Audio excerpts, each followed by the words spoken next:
So mawalang morning guys, GTA Cars, meron tayo dito ang dalawang releasing na unit, ang ating 2015 Ford EcoSport trend variant, pero kita nyo pogi yan guys. Oh. Naka bushwhack, may mga accessories, mga upgraded na yung DRLs niya. So tinitistep detail na po ito ngayon, tinatapos na ata. So double check natin yan later. So, meron din tayo dito ang 2018 Hyundai Accent na automatic transmission. Fast brake unit yan, pero parang pinagawa na rin natin lahat, mga under chassis, yung mga belts niya nagpalit tayo, tsaka yan 3-step detail na rin natin. So abangan lang natin ito matapos guys, kasi nandito na rin yung ating Beamer, yan 2003 318i na napaka-pogi, naka Schnitzer mags yan guys.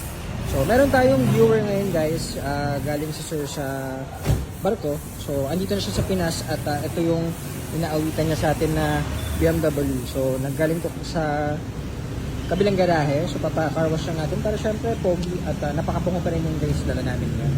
So ayun, may katabi siyang Beamer din na hindi sa atin yan guys ito yung sa atin, 18i. So patapos na natin to, pakilining na natin at para ma-test drive niyo. So pakaganda ito guys, kahit saan yung dalhin yan, pwede. So yun muna, at ito na yung dalawa nating units for leasing. Thank you and good morning GTA Cars.